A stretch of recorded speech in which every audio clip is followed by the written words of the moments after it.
Let's continue to see the results of sin. When God asked Adam, "Did you eat of the fruit?" he immediately said, "The woman whom you gave me, she gave me the fruit." And then God asked the woman. She said, "The serpent gave me the fruit." So we see here one of the major impacts of sin is broken relationships. What has happened here was everybody doesn't trust everybody blames everybody else, and so we see a huge impact on society because of this. When people ask me to describe Christianity, the blessings of Christianity in one word, I usually say relationships. Through Christ, we have a restored relationship with our Creator. We have a restored relationship with others. But in this case, the relationships were broken. You see a lot of problems because of this. Another victim, the serpent. God said, "Because you've done this, you will now slither on your belly and your mouth will eat dust." Up to this point, the serpent was really a reptile with short legs, much like a crocodile. But the legs were then taken away, and from then on, it moved on its belly. Now, if you think this story is kind of strange, like a fairy tale, you just need to look at an anatomy of snakes. Just type in legs in snakes, and you will see that there are tiny little legs. For example, in a python, tiny little embryonic legs, even including with little digits like its toes or fingers. In fact, a python uses these digits to hold the mate during mating time. So evolutionists will spend a lot of effort trying to prove how a snake, a reptile, lost its legs over millions of years. We don't need to. It's found in Genesis chapter 3. But interestingly enough, a little hint of the gospel is seen in the curse of the snake.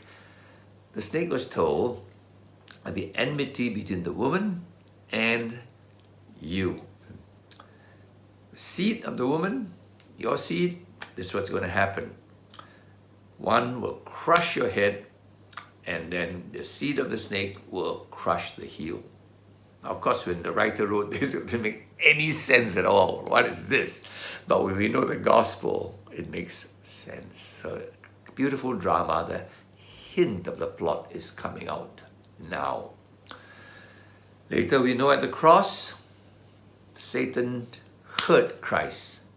But when Christ said, "It is finished," Satan was totally, all his dreams and all his future was totally crushed. Satan finished, right? So the head of Satan was crushed. The heel of Christ was crushed. Heel meaning hurt but not mortal wound. All right. So we see also the enmity between women and crawling things. Example, my wife cannot stand anything that is a crawling thing. A lizard in the house must be got rid of. To me, the lizard's a wonderful insect catcher. Totally given by God to catch insects. Another victim, the woman. The woman said, God said to the woman, "Your sorrow will multiply in your conception." If you ever understood labor pain, and you won't if you're a male, but if you're a woman, you understand it. It's the greatest agony of all. Nothing is more painful. I used to work in a maternity hospital. There was 100 babies a night, and one of the agonies was listening to them yell and scream. No other animal goes through labor pains, they just deliver.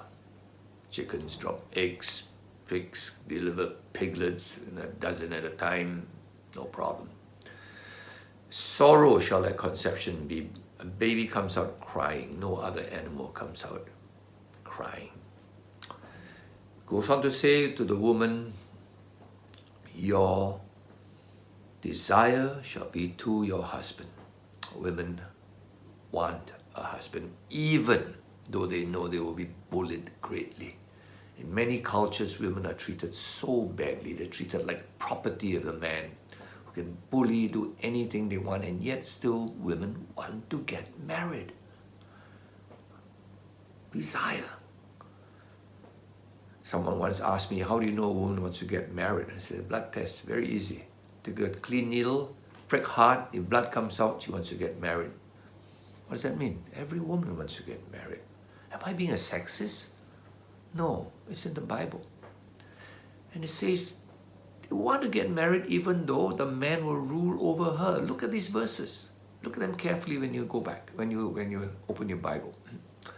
And then, so woman's sorrow will be in the family, in the home, from the birth onward, all right, to the marriage and all the agonies. Adam was then cursed. The ground, cursed is the ground. It will bring forth thorns and thistles, weeds. Oh, agriculture is agony.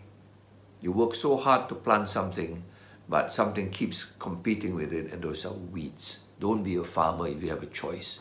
Sell herbicide.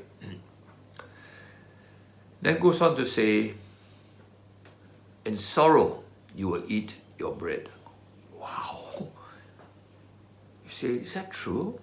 I mean, some people have great jobs. Imagine I'm the president of the country. That's even stress. In the sweat of thy brow you will eat your bread. Pressure. President of the biggest company. Pressure. Different pressures. Competitors. There is no job on earth without pressure. Sweat of your brow. Animals, how do they eat? Fish, open their mouth. Birds fly around, pick up seed. Don't need to work hard. Sow, water, harvest, prepare the food, store it properly. None of that. Just eat, eat, eat. This is the curse that man, that results because of sin.